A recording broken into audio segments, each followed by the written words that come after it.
tayo po'y pinalad na muling makakausap ang mismong tagapagsalita ng Bureau of Fire Protection kaugnay ito sa kontrobersyal na na-videohan na sinasabing... Nasunog na supermarket. Oo, mukhang na-double whammy yung may-ari.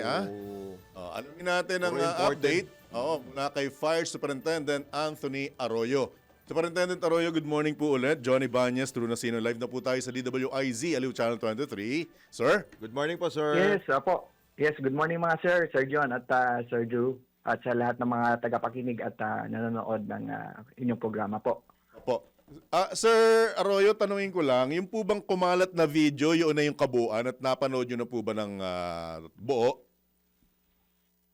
Yes po, kung yun po ay ang parehong nasa viral video patungkol doon sa nasunog ng supermarket sa Quezon City.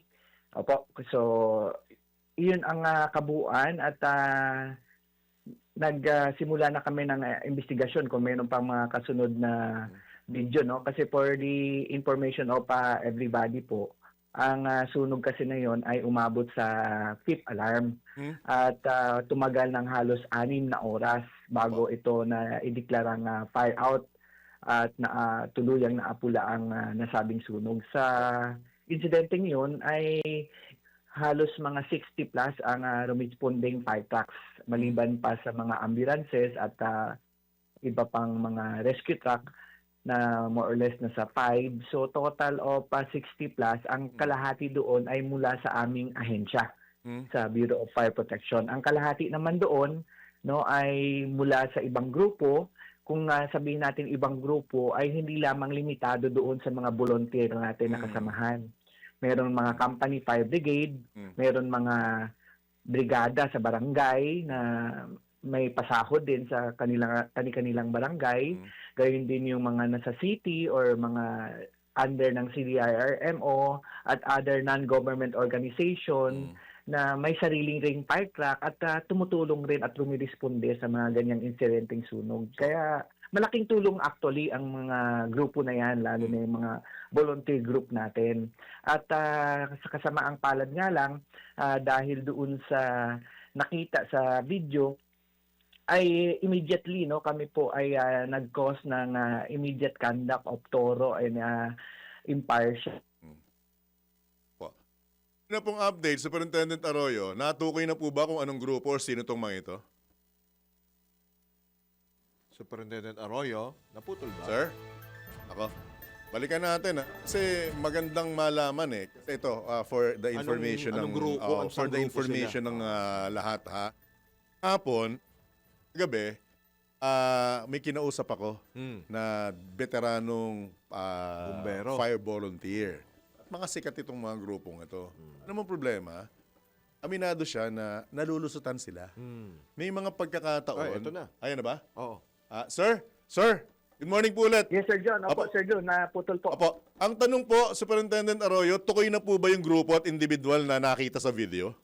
At ilan po sila? So, Sir, ayon po sa initial na ginawang investigasyon, inaantay pa namin yung komprehensibo at saka yung totality ng report patungkol sa findings at action taken ng National Capital Region Bureau of Fire Protection sa pangunguna ng aming acting regional director doon.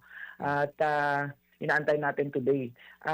Meron na silang lead at tukoy na. Pero muli, nililinaw ko po, hindi pa namin alam kung sino yung, or hindi kami nagsabi kung sino po yung pinaka-involved doon na individual at grupo kasi binabalidate pa namin. Pero again, yung PPE or yung personal protective equipment na suot-suot na mga yon ay hindi po yun galing sa BFP. So, those wearing them are definitely not BFP personnel. Pero, kung may mapatunayan man na meron kaming mga kasamahan o BFP personnel to have been involved, ay makakasiguro kayo na hindi namin kukonsintihin ang mga BFP na yon or ang aming ahensya will institute the appropriate administrative action. At maliban pa sa pwedeng kakaharapin nila na criminal charges. Kasi ang simple looting na yon, meron kasing circumstances elevating ng simple theft to qualified theft base sa Article 310. Kasi during kasi ng mga emergency, calamity, or kahit sunog, ay hindi pwedeng mag-abuse o magkaroon ng grave abuse of confidence pagsasamantala. Kaya tama po kayo sa binanggit nyo kanina na double whammy. Kami po ay nakikipagtulungan rin sa representative or owner side ng nasabing supermarket kung willing sila to file the appropriate charges Dapat lang. once ma-identify namin yung pagkakakilanlan yung mga nag-looting doon Opo. sa viral video na yun. Superintendent Arroyo, opo, with your indulgence, kinukwento ko kanina nung nawala ka sa linya na meron po akong veteranong fire volunteer na nakausap. Actually, team leader siya before nung kasagsagan ng kanyang pag-volunteer.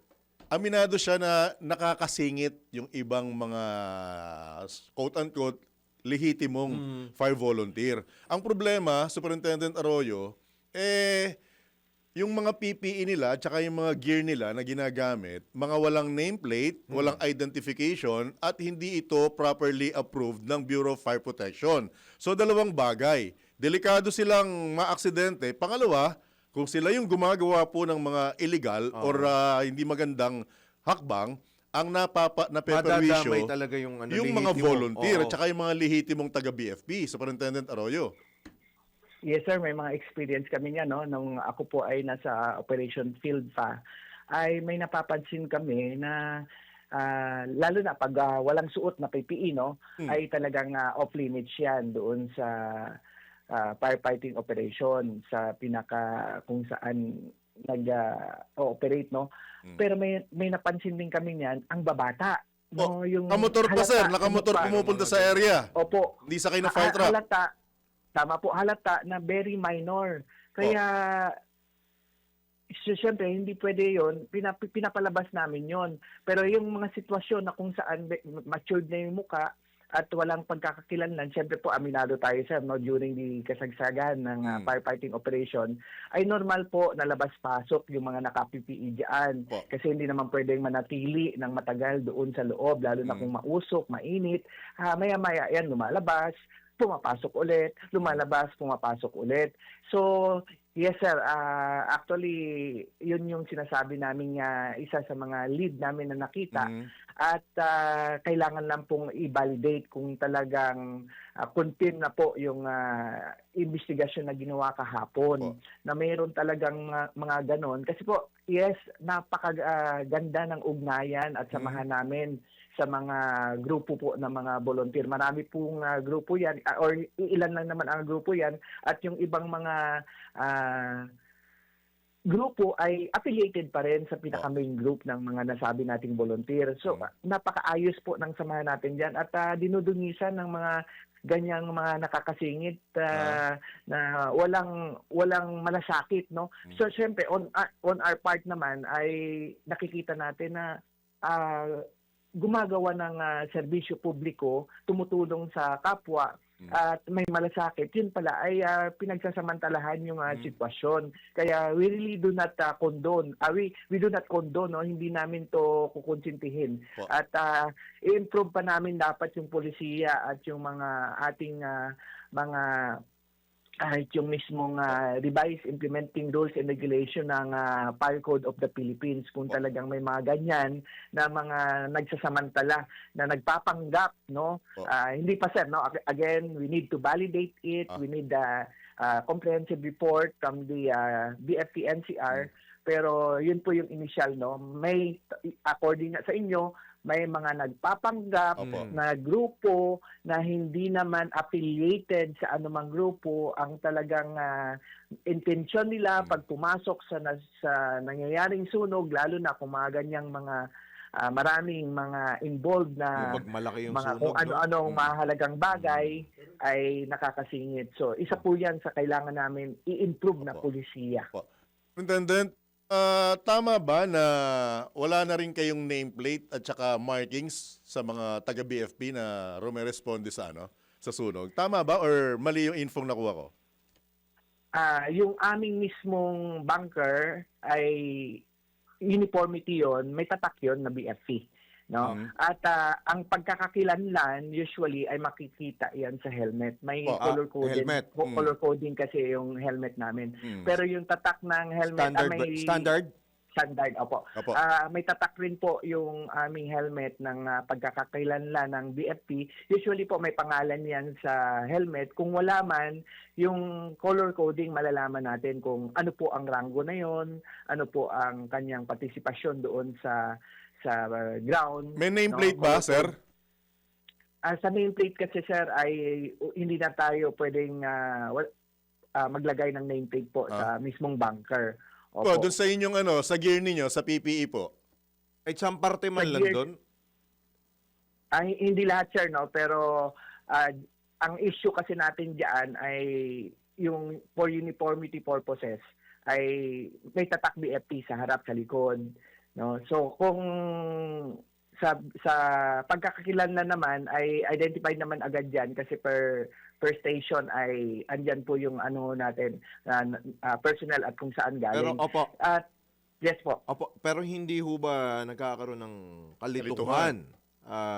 Lalo kapag ganyan kasi, Superintendent Arroyo, pagdating sa mga ganyan pong sunog, Oo. ang mga tao talagang, hindi, kumbaga, ang uunahin na niyan, makaligtas. Correct. Tsaka yung pag kami nangyaring Oo. aberya nga, dapat talagang may Kasi identification. Ang mga tao, pag sinabing, bumbero, Oo. di ba? Hindi mo naiisipin kung Correct.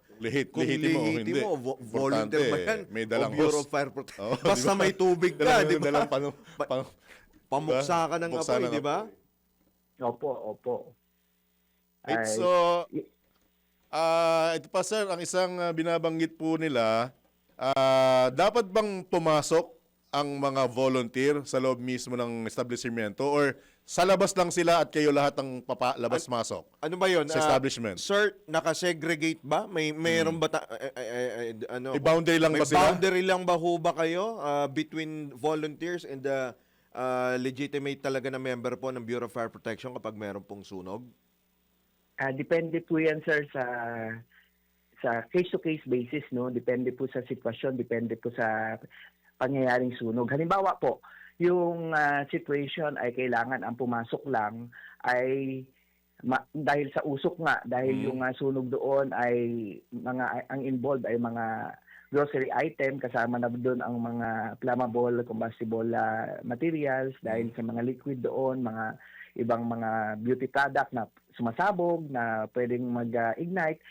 So, nag-emit yun ng makapal na usok at toxic na usok. So, hindi pwedeng pumasok ang walang SCBA. Kahit sa mismong mga BFP namin, hindi pwedeng pumasok na walang self-contained breathing apparatus. So, sa mga ganong sitwasyon, so hindi naman lahat ng mga volunteers or other groups natin ay mga may SCBA. So, hindi namin papahintulutan for the safety rin ng mga responders. Pero kung once pwede nang pumasok, usually po ang ating experience diyan dahil nga talagang tulong-tulong, no, ay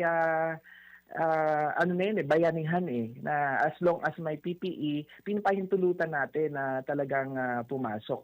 Pero kung napansin nga natin yung video, balik tayo doon sa viral video sir, no?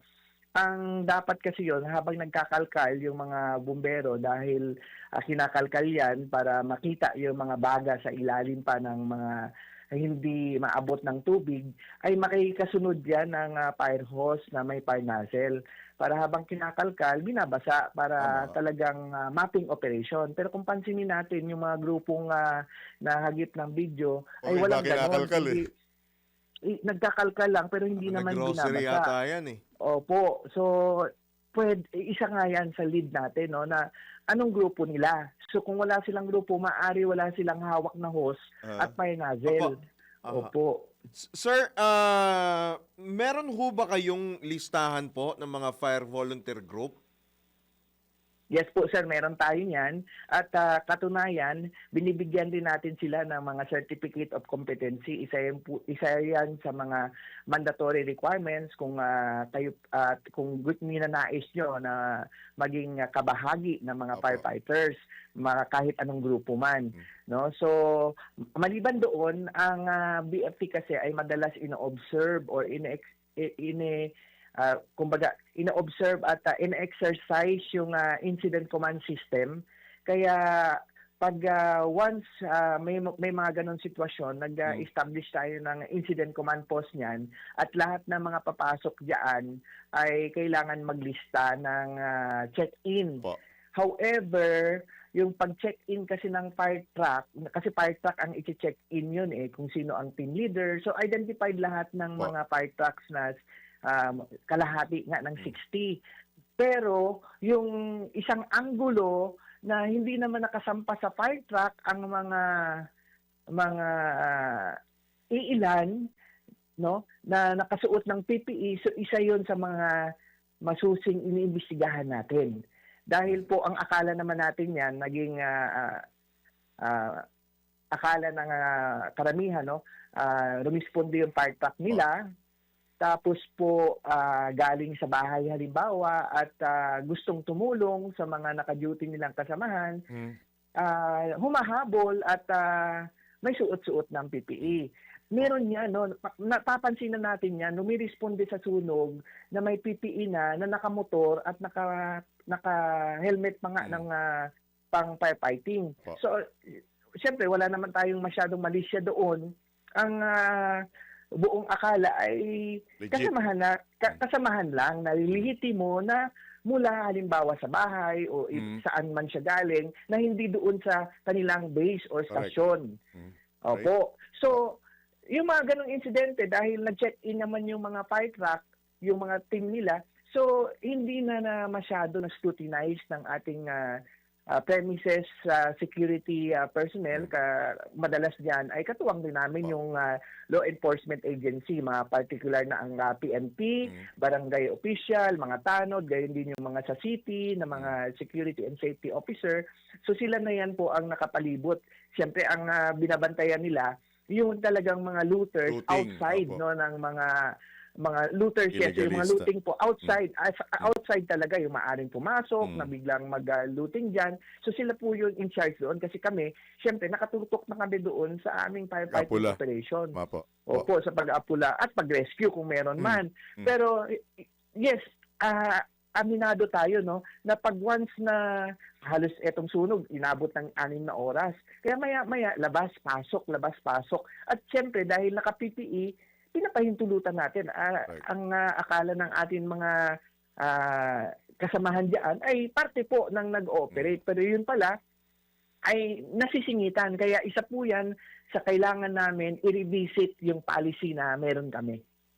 Dan, Superintendent Arroyo, maraming salamat sa pagkakataon at hihintayin po namin yung update and hopefully matumbok kung sino man itong mga illegalista na ito, sir. At mapanagot. Yes, Sir Don, at Sergio, asahan niyo po. At again po, wala kaming pinapangalanan pa. Ang grupo po outside of BFP na mga firefighters ay katuwang kasamahan namin at napaka-ayos yung samahan namin, no, ang ugnayan namin. So, hindi ito madudungisan at gayon pa man hindi namin kinukonsinte yung talagang gumawa ng kamalian ng mga looting na to. Po. Thank you so much, sir. Good luck, good morning at happy weekend po sa Ingat inyo. po kayo, sir. Happy weekend. Okay Ingat po, God bless po. Alright. Yan po mga kabalitaktakan, si BFP spokesperson, Fire Superintendent Anthony Arroyo.